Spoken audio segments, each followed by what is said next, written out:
Je suis rentré à la maison pour trouver ma fille, mon bébé, sur le canapé, pâle et tremblante, son jean déchiré aux genoux et ses jambes enflées, comme si elles avaient été remplies de gravier et de trahison. « Maman » a-t-elle murmuré, « ça fait tellement mal. » J'ai laissé tomber mes clés, mon cœur s'est brisé. Que s'est-il passé? Elle a hésité, puis l'a dit comme si c'était normal, comme si elle avait l'habitude de ne pas compter, je crois que je l'ai cassé. J'ai glissé sur les marches arrière il y a 4 heures. Il y a 4 heures? Je me suis tourné vers mes parents, ses grands-parents, et vers ma sœur, qui était assise à la table de la salle à manger, faisant défiler son téléphone comme si c'était un mardi ordinaire. Elle a dit que ça faisait mal, mais elle pleurait trop pour qu'on comprenne, a haussé les épaules ma mère. Papa ne m'a même pas regardé. Nous n'avions pas le temps de l'emmener au. Puis ma sœur a ajouté, sans sourciller, nous devions récupérer le nettoyage à sec et prendre de l'essence. Elle avait besoin de s'endurcir de toute façon. Je m'appelle Daniel Hart, et d'où que vous regardiez ceci, restez avec moi. Avez-vous déjà senti votre amour pour votre famille se tordre ainsi dans votre poitrine? Je n'ai pas crié, pas maudit, pas supplié pour un peu de décence. J'ai soulevé ma fille comme si elle avait de nouveau 5 ans, malgré le poids, malgré sa douleur, et je l'ai emmenée moi-même aux urgences. Fracture ouverte, multiples petits éclats d'os, et premier signe d'infection dû au fait d'avoir marché dessus. Oui, ils l'ont fait marcher pendant 3 heures. Je suis resté assise à côté de son lit d'hôpital toute la nuit. Elle a dormi en me tenant la main, et j'ai fixé le plafond, pensant, ce n'était pas seulement de la cruauté, c'était de la commodité déguisée en amour. Alors, je ne leur ai pas envoyé de message texte, je n'ai pas répondu à leurs appels. Au lieu de cela, j'ai passé quelques appels de mon côté ou le genre qui ne vient pas avec des tirs de semonce. Et 4 jours plus tard, il hurlait mais pas de rage, de panique. 4 jours plus tard, j'ai envoyé un courriel, un seul, au service de protection des adultes et un autre à mon avocat. Voyez-vous, ils se croyaient intouchables. Ils pensaient que j'avais besoin d'eux, que parce qu'ils avaient gardé ma fille pendant que je travaillais, ils pouvaient la traiter comme un fardeau. Ce qu'ils ne savaient pas, c'est que j'avais tout, les photos de sa jambe meurtrie, le rapport des urgences, horodaté, gravité de la fracture, risque d'infection, et la partie qui m'a brisé en deux, la patiente rapporte avoir été forcée de marcher sur sa blessure pendant une période prolongée. La famille a ignoré la douleur. Le retard dans les soins pourrait entraîner des complications. Il se prenait pour les soignants, mais la seule chose qu'ils lui ont donnée, c'est un traumatisme. J'ai déposé un rapport officiel, négligence, mise en danger d'un mineur. Et j'ai nommé les 3, ma mère, mon père et ma sœur. L'enquêteur les a appelés un jeudi, a posé des questions simples, pourquoi y a-t-il eu un retard dans les soins? Qui supervisait le mineur? Pourquoi aucun transport d'urgence n'a-t-il été fourni? Je n'étais pas là pour le voir, mais je l'ai entendu, car plus tard ce jour-là, ils se sont présentés sur mon porche, martelant la porte comme si la maison était en feu, les visages empourprés, les mains s'agitant, les voix paniquées. Maman, tu as appelé l'État contre nous. Papa, sais-tu ce que tu as fait? Ma sœur, le mascara coulant de fausses larmes, tu réagis de manière excessive. Ce n'était qu'une entorse. Je suis sorti, franchement, tenant la béquille qu'ils avaient fait utiliser à ma fille comme une arme de silence. Répète ça, lui ai-je dit en face. Ils se sont tous tus parce qu'elle se tenait maintenant derrière moi, dans une nouvelle botte orthopédique, le visage impassible, et elle l'a dit pour moi, ce n'était pas une entorse. Vous vous en fichiez, c'est tout. Ma mère a tendu la main vers elle. Je me suis interposé. Vous avez perdu ce droit au moment où elle a supplié de l'aide et où vous avez choisi l'essence plutôt que l'humanité. Mon avocat a appelé ce soir-là. Ordonnance restrictive, déposée. Document de garde d'urgence, fait. Pouvoir de décision médicale, révoqué, définitivement. Je n'ai pas élevé la voix, j'ai juste élevé le niveau d'exigence. Et maintenant, c'était eux qui boitaient derrière la vérité. Lundi matin, la nouvelle s'était répandue. Les petites villes ont une façon d'avaler les secrets tout rond jusqu'à ce que quelqu'un les recrache avec des preuves à l'appui. Le mur Facebook de ma sœur est devenu silencieux, pas de citations inspirantes, pas de photos de café mises en scène, juste le silence. Parce que sa publication d'il y a une semaine, la famille, c'est tout, 2 cœurs, avait maintenant une douzaine de commentaires en dessous. Bulle de dialogue, n'as-tu pas laissé ta nièce avec une jambe cassée? Bulle de dialogue, l'amour vache ne signifie pas la négligence. Bulle de dialogue, tu l'as fait marcher sur une fracture?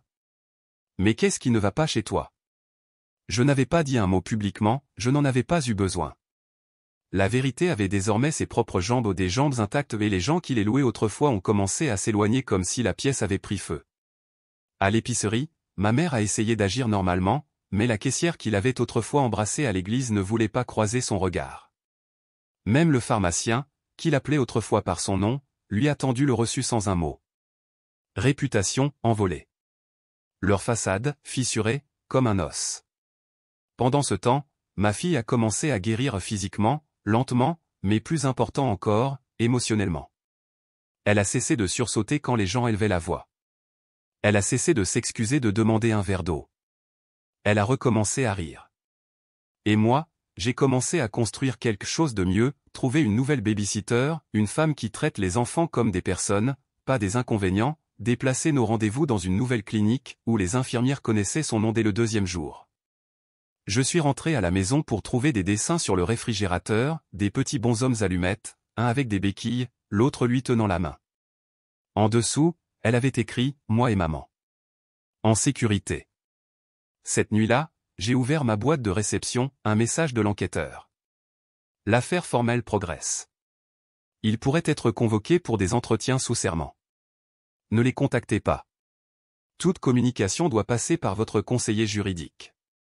J'ai versé un verre de vin, bordé ma fille, les regardé dormir les 2 bras au-dessus de sa tête comme si elle ne se protégeait plus, et j'ai murmuré, « Ils ne te feront plus jamais de mal, même pas en souvenir. » Ils pensaient que j'allais exploser, mais au lieu de cela, je les ai effacés. 3 semaines plus tard, c'est arrivé, une lettre dans une enveloppe blanche bon marché. Pas d'adresse de retour, pas d'écriture manuscrite, juste mon nom tapé comme une dernière tentative de contrôle. À l'intérieur, un message imprimé de ma mère, Daniel, tout cela est allé trop loin. Les familles se disputent, des erreurs arrivent, mais dénoncer son propre sang? C'est au-delà de la cruauté. Ta sœur est dévastée. Ton père n'a pas dormi. C'est ta dernière chance de défaire ce que tu as fait. Viens à la maison. Asseyons-nous. Réglons ça avant que tu ne détruises tout. J'ai plié la lettre, me suis versé un café, j'ai ri. Parce que l'audace qu'il faut pour briser un enfant, lui refuser des soins d'urgence, la faire marcher sur une jambe cassée, et ensuite m'appeler la destructrice? Ce n'est pas de l'amour, c'est du narcissisme déguisé en valeur familiale. J'ai marché jusqu'à la poubelle et j'y ai jeté la lettre, comme si c'était exactement sa place. Puis je me suis assise avec ma fille pendant qu'elle choisissait de nouvelles chaussures. Son premier jour de retour à l'école était la semaine prochaine. Nous en avons choisi des pailletées non pas parce qu'elles étaient à pas accent grave-l'œil, mais parce qu'elles la faisaient sourire sans grimacer. Cette nuit-là, je lui ai dit la vérité, tu n'as plus jamais à les revoir. Non pas parce que tu es faible, mais parce que tu es assez forte pour choisir la paix plutôt que des gens qui pensent que la douleur te rend plus coriace. Elle a hoché lentement la tête, puis a demandé, est-ce que ça fait de moi une mauvaise personne? Je l'ai serré contre moi. Non, mon bébé. Cela te rend libre. Ma sœur a réessayé de m'envoyer un message texte. Bulle de dialogue, tu as marqué ton point. Pouvons-nous arrêter maintenant? Je n'ai pas répondu parce que je n'avais pas marqué un point, j'avais tracé une limite. Et je les regardais se noyer de l'autre côté. L'affaire a progressé, enquête formelle, accusation potentielle de négligence. Mais ce n'était pas la justice qui m'importait.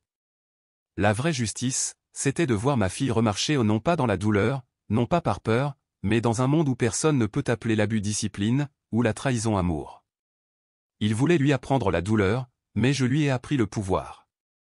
Il contrôlait tout autrefois, les histoires, le ton, la façon dont les gens me regardaient en ville. Daniel est trop sensible. Elle réagit toujours de manière excessive. Vous savez comment elle est quand il s'agit de sa fille. Mais plus maintenant. Parce que lorsque le comté a déposé un avis formel, c'est devenu un dossier public, supervision négligente d'un mineur ayant entraîné un retard dans les soins médicaux. 3 noms listés, ma mère, mon père, ma sœur. Soudain, ils n'étaient plus les victimes dans les conversations feutrées de cuisine, ils étaient le problème. Et le récit auquel ils s'étaient accrochés comme une armure s'est brisé. Ma sœur a perdu son travail de babysitting. Le groupe local de mères l'a mise sur liste noire. Un parent a posté anonymement, j'adore la bulle de dialogue, si elle a laissé sa propre nièce marcher sur une jambe cassée, que ferait-elle à un enfant qui n'est pas de son sang? Mon père a tenté de limiter les dégâts. Il est allé à l'église et a pleuré pendant son témoignage. Priez pour notre famille, a-t-il reniflé. Nous sommes attaqués. Mais la femme du pasteur, qui est infirmière, s'est levée après et a calmement dit, j'ai lu le rapport médical. La négligence n'est pas un désaccord familial, c'est un crime. Même ceux qui prenaient autrefois leur parti ont commencé à traverser la rue quand ils les voyaient. Ils se sont défaits, couche par couche, non pas parce que j'ai crié, non pas parce que j'ai supplié, mais parce que j'ai documenté, chaque photo, chaque message, chaque silence. Et quand les gens l'ont enfin vu, ils ne pouvaient plus l'ignorer. Pendant ce temps, ma fille s'épanouissait. Les séances de kinésithérapie se sont transformées en cours de danse, les béquilles en basket, les chuchotements en éclats de rire. Elle a même demandé si nous pouvions repeindre sa chambre. Je voulais qu'elle redevienne la mienne, a-t-elle dit. Alors nous l'avons fait, mur lavande, nouveau poster, lumière douce. Et sur sa porte, elle a accroché un panneau, aucune toxicité au-delà de ce point. La nuit où nous avons terminé, elle m'a serré fort dans ses bras et a dit, merci de m'avoir choisi. J'ai murmuré, toujours. Parce que briser le cycle ne commence pas par des cris, ça commence par un choix, protéger l'innocent, même si cela signifie perdre le familier. Il pensait qu'il pouvait raconter l'histoire à ma place, mais j'ai repris la plume. C'était un dimanche ordinaire et tranquille, jusqu'à ce qu'il ne le soit plus. J'étais au rayon des fruits et légumes, choisissant des pommes avec ma fille à mes côtés, ses cheveux attachés avec un foulard rose, une étincelle dans sa démarche que je n'avais pas vue depuis des mois quand j'ai entendu cette voix familière, trop enjouée, derrière moi, « Oh, Daniel, te voilà !» Je me suis retourné lentement. Ma mère, tenant un panier plein de rien, comme si elle était venue faire des courses mais ne se souvenait plus de quoi, elle a souri comme si rien ne s'était passé, comme si elle n'avait pas fait marcher ma fille sur une jambe brisée, comme si elle n'avait pas essayé de réécrire toute l'histoire avec sa propre police imbibée de sang. « Pouvons-nous parler juste une seconde » a-t-elle demandé. Ma fille s'est figée à côté de moi. J'ai senti sa main se resserrer autour de la mienne. Je me suis interposé. Non. Maman a cligné des yeux. Comment ça, non? Je suis ta mère. Je l'ai dit sans émotion, comme si je le lisais d'un script de tribunal, vous êtes une parente biologique qui a mis mon enfant en danger. C'est là que votre rôle se termine. Les gens regardaient maintenant, des employés, des inconnus, des voisins qui l'invitaient autrefois à des repas partage, maintenant immobiles, feignant de ne pas entendre. Tu es si froide, a-t-elle sifflé. Tu lui apprends à nous haïr. Je me suis penché, juste assez pour qu'elle puisse entendre le venin qu'elle appelait autrefois douceur. Je lui apprends que le silence n'est pas la force, que la famille ne signifie pas pardonner la cruauté, que l'amour sans sécurité n'est que de la manipulation avec un meilleur éclairage. Elle a tendu la main. J'ai reculé. Vous ne nous touchez pas, ai-je dit. Plus maintenant. Je me suis retourné et je suis parti, ma fille la tête haute à mes côtés. Derrière nous, j'ai entendu ma mère laisser tomber quelque chose. Peut-être était-ce son panier, peut-être était-ce l'illusion qu'elle avait encore accès. Quoi qu'il en soit, je ne me suis pas retourné. Parce que la guérison ne ressemble pas toujours à une clôture. Parfois, elle ressemble à une marche tranquille loin d'une femme que vous appeliez autrefois maman, pendant que votre fille regarde et apprend ce que signifie réellement la protection. Et je ne lui enseignais pas la vengeance, je lui enseignais la liberté. C'est arrivé à l'école, réunion parents-professeurs. Son professeur de biologie a dit, elle est différente maintenant, plus sûre d'elle. Elle a dit à la classe qu'elle voulait devenir chirurgienne traumatologue. J'ai cligné des yeux. Elle ne me l'avait jamais dit. Il a souri. Elle a dit que c'est parce qu'elle veut être la personne qu'elle n'a jamais eue à ses côtés auparavant. Plus tard cette nuit-là, je lui ai dit, je suis fier de toi d'être assez courageuse pour imaginer un avenir. Elle m'a regardé, les yeux fermes. Je ne voulais pas être coincé dans cette maison pour toujours. Je pensais que c'était comme ça que les adultes étaient censés agir, froid, dédaigneux. J'ai secoué la tête. Non. C'est comme ça que les adultes brisés se comportent quand ils ne guérissent jamais. Tu n'as pas apporté tout ça. Puis elle a dit la phrase qui restera avec moi pour toujours, il pensait que marcher sur ma jambe m'apprendrait la douleur, mais ça m'a appris à ne jamais être comme eux. Sa voix n'a pas craqué. Elle n'a pas cherché d'approbation. Elle n'avait plus peur. Ce week-end-là, je l'ai laissé leur écrire une lettre non pas pour rouvrir quoi que ce soit, mais pour le clore correctement. C'était simple, taper, imprimé, scellé, vous m'avez fait du mal. Vous n'avez pas écouté. Vous m'avez fait marcher alors que j'étais déjà brisé. Mais je guéris maintenant, et cette guérison ne vous inclut pas. Je n'ai pas besoin d'excuses, j'ai besoin d'espace. Et je le garde. Nous l'avons posté ensemble. Pas d'adresse de retour, pas d'attente. Nous l'avons laissé dans la boîte aux lettres comme une pierre tombale, non pas parce que nous voulions qu'il réponde, mais parce que nous n'avions plus rien à dire. Et cette nuit-là, elle a ri dans son sommeil au pas pleurer, rit le genre de rire qui ne vient que lorsqu'un enfant se sent enfin assez en sécurité pour oublier le poids de la survie.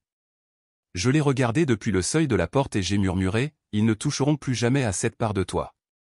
Parce que la chose la plus puissante que j'ai jamais faite n'était pas de la protéger des monstres, c'était de lui apprendre à ne jamais en devenir un. Cela fait 6 mois depuis la fracture, depuis le silence, depuis que j'ai cessé d'appeler cela famille et que j'ai commencé à l'appeler ce que c'était réellement, une blessure sur laquelle je n'appuie plus pour me sentir vivante. Nous avons déménagé au pas loin, juste assez loin pour que personne ne passe, juste pour parler. La nouvelle maison a de la lumière, de grandes fenêtres, et des placards remplis de paix au lieu de secrets. Ma fille a obtenu une bourse, a écrit sa dissertation sur « Le jour où j'ai cessé de marcher sur la douleur et commencé à marcher avec un but ». Elle ne les a pas nommés, elle n'en avait pas besoin. La vérité avait sa propre voix, et elle l'a laissé chanter. Un soir, nous étions assises sur le porche, regardant la pluie glisser sur le toit. Elle a demandé « Est-ce qu'il te manque parfois ?» Je n'ai pas menti. Parfois, l'idée d'eux me manque la version que j'espérais qu'il pourrait être. Elle a hoché la tête. Moi aussi. Mais j'aime davantage ce que nous avons.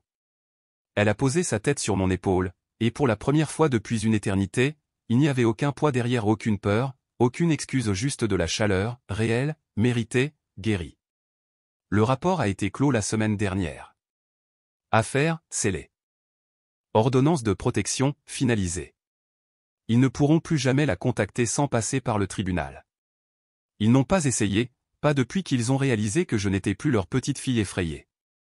J'étais une mère maintenant, une mère qui savait exactement ce que l'amour est censé être, et tout ce qu'il n'est pas. Nous avons célébré son 17e anniversaire dans le jardin, gâteau, musique, vrai rire. Elle a couru pieds nus sur l'herbe, et cette fois, rien ne faisait mal. Alors que je la regardais briller sous les guirlandes lumineuses, j'ai réalisé que nous n'avions pas seulement survécu, nous avions reconstruit. Pas d'excuses, pas de regard en arrière, plus de culpabilité traînant derrière nous comme une laisse.